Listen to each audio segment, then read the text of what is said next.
गोरखपुर के BRD medical college के स्वर्ण जयंती समारोह में मुख्यमंत्री योगी आदित्यनाथ शामिल हुए। इस दौरान मुख्यमंत्री ने कहा कि कोरोना काल से हमने बहुत कुछ सीखा है, जीवन और जीविका दोनों को बचाने पर काम किया। से ले गए निर्णय एक संवेदनशील व्यवहार और विशेषज्ञों की टीम के साथ संवाद का परिणाम किस रूप में सामने आ सकता है, यह कोरोना प्रबंधन हम सबके सामने देखने को मिलता है। आप सभी इस फील्ड के विशेषज्ञ हैं, मैं आप सबसे इस बारे में कहना चाहूंगा, हमें कोरोना प्रबंधन से बहुत कुछ सीखने को मिलता है और हमें हमेशा इस बात को ध्यान में रखना होगा कि कौन से ऐसे पक्ष थे जो हमारे अच्छे थे, जो कोरोना प्रबंधन को भारत को दुनिया के अंदर एक मॉडल के रूप में प्रस्तुत करने में जिससे मदद मिली। 1200 से 1500 के आसपास यहां पर बीआरडी मेडिकल कॉलेज से पास आउट जो छात्र रहे हैं, वे जीवन के प्रत्येक क्षेत्र में कार्य कर रहे हैं और आज इस कार्यक्रम में अपने कॉलेज के स्वर्ण जयंती समारोह के साक्षी बनने जा रहे हैं।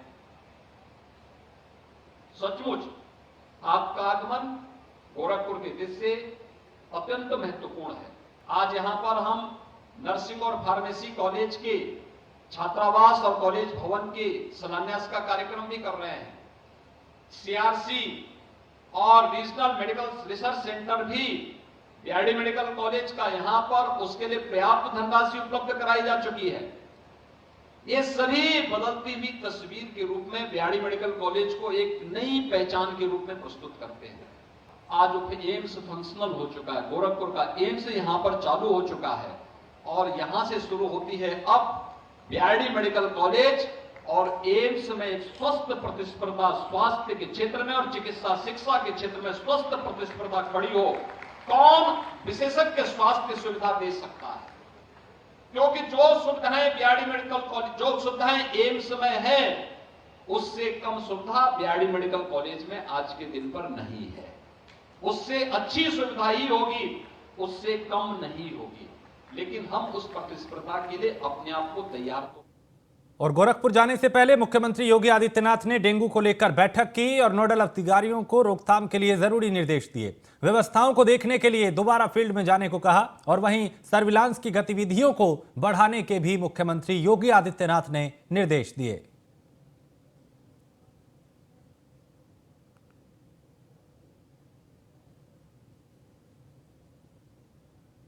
तो डेंगू को लेकर शासन प्रशासन अब पूरी तरह से गंभीर। मुख्यमंत्री योगी आदित्यनाथ ने यहां बैठक की और जरूरी दिशा निर्देश दिए।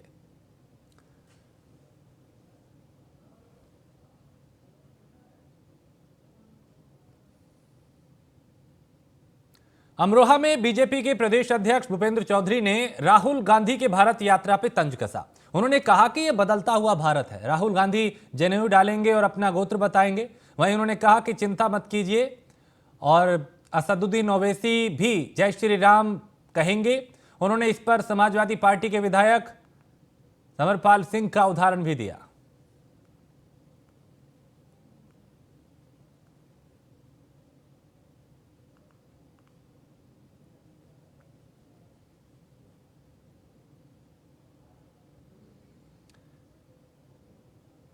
अभी माननीय विधायक समरपाल सिंह समाजवादी पार्टी के बड़े विधायक नेता हैं, कैसे टोपी पे लगाए पहने घूम रहे थे और हिरन का कायका का मांस खा रहे थे चुनाव में। अब देखो कैसे गंगा आरती आगे बढ़ के कर रहे हैं। तो ये कहीं ना कहीं बदलता हुआ भारत है। अब राहुल गांधी जनेऊ डालेंगे, अपना गोत्र बनाएंगे और चिंता मत करो, ओवैसी भी जय श्री राम करेगा। आप टेंशन। और यूपी सरकार में कैबिनेट मंत्री जयवीर सिंह बुलंदशहर पहुंचे, जहां उन्होंने कहा कि सरकार के डर से यूपी में गुंडे माफिया प्रदेश छोड़कर जा रहे हैं। पर्यटन व संस्कृति मंत्रालय लगातार धार्मिक स्थलों पर विकास करा रहा है। न्यूज वन इंडिया से खास बातचीत में और क्या कुछ उन्होंने कहा, उन्हें सुनते हैं। यूपी के बुलंदशहर पहुंचे हैं ठाकुर जयवीर सिंह, कैबिनेट मंत्री है। सर, क्या कार्यक्रम रहा बुलंदशहर? मूल रूप से हम लोग गढ़मुक्तेश्वर जी का जो लक्खी मेला लगता है, बड़ा श्रद्धा और आस्था का पश्चिमी उत्तर प्रदेश का केंद्र है, उस मेले का शुभारंभ करने के उद्देश्य रात आए थे।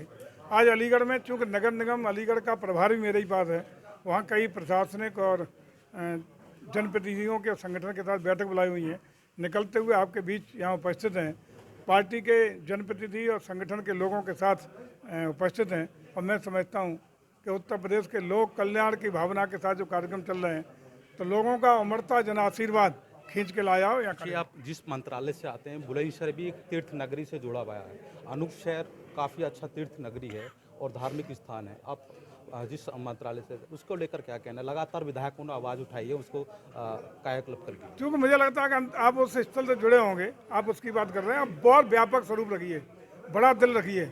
हमने अभी कहा हम पश्चिम उत्तर प्रदेश को नहीं, पूर्वी उत्तर प्रदेश को नहीं, कोई भेदभाव नहीं। उत्तर प्रदेश में जितने भी धार्मिक, आध्यात्मिक या ऐतिहासिक रूप से जुड़े हुए स्थल हैं उन सबके विकास के लिए, संवर्धन के लिए उत्तर प्रदेश सरकार कटिबद्ध है। लगातार डेंगू को लेकर कई जनपद चपेट में है। आपकी तरफ से और सरकार की तरफ से क्या स्टडी तैयार की है? देखिए, प्राय बरसात के मौसम के बाद संक्रामक रोगों की भरमार रहती है। डेंगू दिल्ली से पैदा हुआ, उत्तर प्रदेश की सीमा तक आ गया है, लेकिन उत्तर प्रदेश सरकार डेंगू सहित सभी संक्रामक रोगों के उपचार के लिए, समाधान के लिए, उसको समूह रूप से खत्म करने के लिए कटिबद्ध है। कल परसों ही अखबार आपने देखा होगा, प्रदेश सरकार ने, माननीय मुख्यमंत्री जी ने, हमारे स्वास्थ्य मंत्री जो डिप्टी सीएम साहब उन्होंने निर्देश दिए हैं, अलग से वार्ड खोले गए हैं, उपचार की प्रभावी व्यवस्था की जा रही है और रोग को नियंत्रित करने के लिए भी कठोर निर्देश दिए गए हैं। ये थे हमारे साथ में कैबिनेट मंत्री जयवीर सिंह ठाकुर। उनका साफ साफ कहना है कि मंत्रालय की तरफ से लगातार प्रयास किया जा रहा है। बुलंदशहर भी तीर्थ नगरी है, होने के लिए आगे भी स्टडी तैयार की जाएगी। कैमरा पर्सन आशीष के साथ अशोक कुमार, न्यूज़ बने। संभल में समाजवादी पार्टी के सांसद शफीकुर रहमान बर्क ने बीजेपी के वरिष्ठ नेता और पूर्व केंद्रीय मंत्री मुख्तार अब्बास नकवी के बयान पे तंज कसा और कहा कि पाकिस्तान में सिर्फ एक आदमी पर हमले से हिंदुस्तान के मुसलमानों के महफूज होने का फैसला नहीं हो जाता। मुख्तार अब्बास नकवी वर्ल्ड के आंकड़े मंगवाकर पहले जानकारी करें कि मुसलमानों के लिए कौन सा मुल्क महफूज है, उसके बाद बयानबाजी करें। ये मुख्तार अब्बास की बात गलत है। ये कैसे एक आदमी के ऊपर सारे मुल्क का फैसला एक आदमी के गोली लगने से थोड़ी हो जाएगा। अब ऐसे कितने वाक़यात मुल्कों के अंदर होते रहते हैं। ये तो या तो उस पर अक़वाम मुत्तहिदा पर छोड़ दो, उससे वो मंगवाओ, आंकड़े सारे वर्ल्ड के आंकड़े मंगवाइए और उसमें देखिए कौन सा देश सुरक्षित है, कौन सा नहीं। अभी उन्होंने सिर्फ एक आदमी के गोली लगने से अपने नंबर बढ़ाने के लिए काम किया। मुख्तार मनी लॉन्ड्रिंग के आरोप में गिरफ्तार किए गए मुख्तार अंसारी के विधायक बेटे अब्बास अंसारी को कोर्ट से बड़ा झटका लगा है। एमपी एमएलए की कोर्ट ने फैसला सुनाते हुए अब्बास अंसारी को ईडी की 7 दिन की कस्टडी में रिमांड पर भेजा है। ईडी ने कोर्ट से 14 दिन की कस्टडी मांगी थी। बता दें कि प्रवर्तन निदेशालय ने से मनी लॉन्ड्रिंग के केस में अब्बास को समन भेज के पूछताछ के लिए प्रयागराज कार्यालय बुलाया और रात में ही उसे गिरफ्तार किया गया था।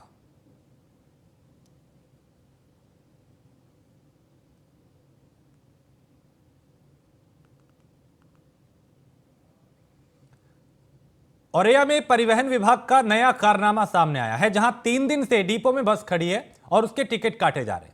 कंडक्टर की तरफ से टिकट काटे जा रहे हैं। एक हादसे के बाद टिकट काटने की सच्चाई सामने आई है। दरअसल परिवहन विभाग के बस से उतरते समय एक युवक घायल हो गया।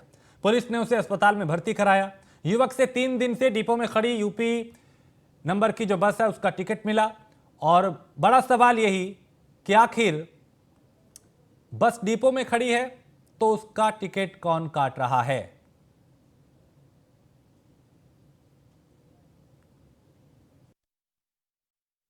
आप यहाँ क्या है? ये जो 2309 गाड़ी खड़ी है, ये कब से खड़ी है आपके यहाँ? 3-4 दिन गाड़ी खड़ी थी। क्या समस्या है इस गाड़ी में? क्रू में खड़ी गाड़ी है। 4 दिन से खड़ी है। ये जो गाड़ी है 2309 खड़ी है, कितने बजे आई थी? ये आई हुई तो हम लोग को पता नहीं, हम लोग शाम को चले जाती हैं। अच्छा, 5 बजे। शाम को खड़ी थी? शाम को नहीं थी। जब आप सवेरे आए तब कितने बजे आए? सुबह आए तो हमें यहीं लगी मिली। कितने बजे आए थे आप? हम आए वही 9:30 के लमसम आए। तब गाड़ी खड़ी थी।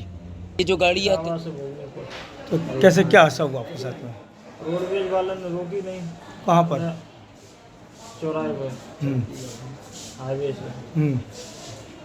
फिर कैसे चोट आई आपको? तुम चलती गाड़ी में कूद गए क्या? बताइए। कूदे नहीं, उतरे फिर बढ़ाया दी मैंने, पीछे वाले पैर से आई वो। क्या? वो टायर से पैर। टायर के नीचे पैर आ गया, फिर रुकी कैसे? ऐसे रखो रोकी नहीं उसने, ऐसे पकड़ो में ऐसे। लखनऊ के आयुष कॉलेज में दाखिले में धांधली के आरोप लग रहे हैं और इस मामले में कम मेरिट वाले अभ्यर्थियों को भी दाखिला दे दिया गया। अब इस मामले पर हेराफेरी को लेकर सरकार ने जांच बैठाई है, जिसके तहत काउंसलिंग संबंधी दस्तावेजों को सील किया गया है और काउंसलिंग करने वाली एजेंसी के खिलाफ तहरीर दी गई है।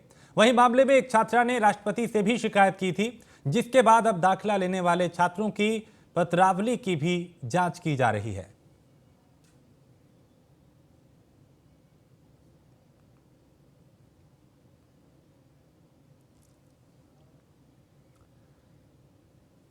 झांसी में एक दर्दनाक सड़क हादसा हुआ, जिसमें 3 लोगों की दर्दनाक मौत हुई। यहां पर बताया जा रहा है कि पृथ्वीपुर ओरछा मार्ग पे एक तेज रफ्तार कार पेड़ से जा टकराई। टक्कर इतनी तेज थी कि कार पूरी तरह क्षतिग्रस्त हो गई।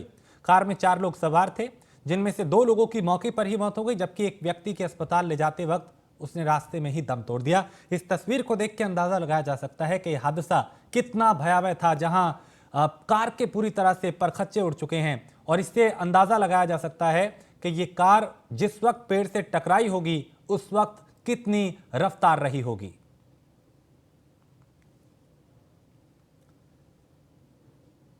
झांसी की मऊरानीपुर कोतवाली पुलिस की कार्यशैली सवालों के घेरे में है। मऊरानीपुर में आयोजित तहसील समाधान दिवस में पुलिस क्षेत्राधिकारी को प्रार्थना पत्र देके एक महिला ने पुलिसकर्मियों पर ब्लैकमेल करने और बेवजह परेशान करने का आरोप लगाया है। महिला ने बताया कि कोतवाली में तैनात सिपाही ललित एवं दीपांशु बिना वर्दी घर आए और कहा कि तुम्हारा लड़का कहां है, उससे कुछ पूछताछ करनी है, और जब कारण पूछा गया तो गाली गलौज करते हुए मुकदमे में फंसाने की धमकी दी गई। महिला ने बताया कि इससे पहले भी दोनों पुलिसकर्मियों ने बेटे को थाने में पूछताछ के लिए बुलाया था और इस दौरान पैसों की मांग की थी।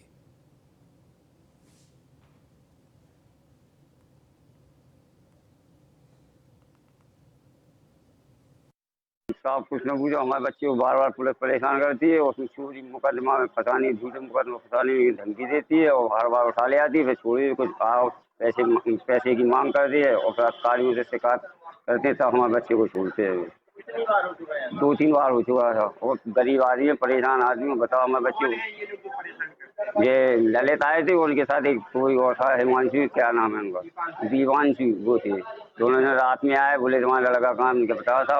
उन्होंने हमको कुछ नहीं बताया। उन्होंने पूछा कि हमारा लड़का चोर है, बोले नहीं वो तो थाने में लेके आना। साफ सवेरे थाने में लेके गए तो उन्होंने बिठा लिया और बोले अभी हम चेक कर रहे हैं। उन्होंने चेक किया कंप्यूटर में तो बोले कुछ पैसे दो, नहीं तो हम छोड़ेंगे नहीं। तुम्हारा लड़का अपनी साफ हो तो बंद कर दो, अगर हमारा लड़का चोर है तो आप बंद कर दो, हमें कोई टेंशन नहीं है। और बार बार झूठे मुकदमे में फंसाया जा रहा है। बताओ जहाँ चोरी होती है हमारे बच्चे, इनको कौन बताता है कि हमारा लड़का चोर है? और सब मोहल्ले में आती है पुलिस, 4 आदमी देखते हैं, काम करा साहब हमारे संग भी करा और मजदूरी करा।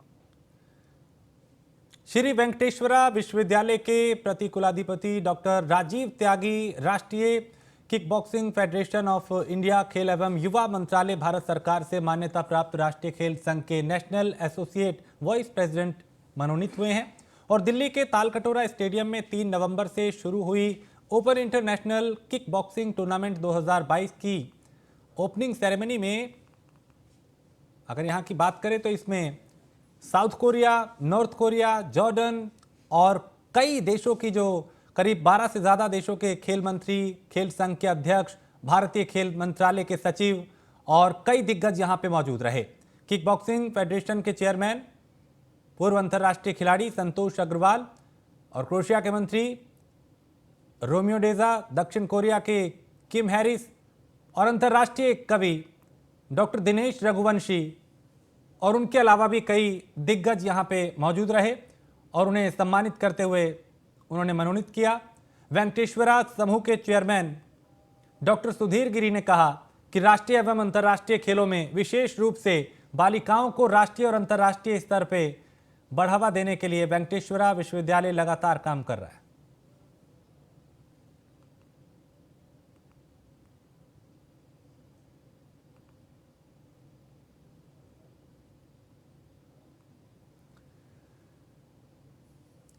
स्वास्थ्य मंत्री ब्रिजेश पाठक के दौरे से पहले बलिया के जिला अस्पताल की जो असल हकीकत है वो सामने आ चुकी है और जो तस्वीर है वो सामने आई है। दरअसल जिला अस्पताल में ना तो स्ट्रेचर है, ना ही मरीजों के लिए यहाँ पे बेड की व्यवस्था है। खुद मरीज बताते हैं कि एक बेड पे 2-2 मरीजों का इलाज किया जा रहा है और डॉक्टर जो हैं वो मरीजों की हालत का अपडेट लेने के लिए भी यहाँ तक नहीं आते हैं। तस्वीर देख के भी समझा जा सकता है कि यहाँ की व्यवस्था कितनी लचर है।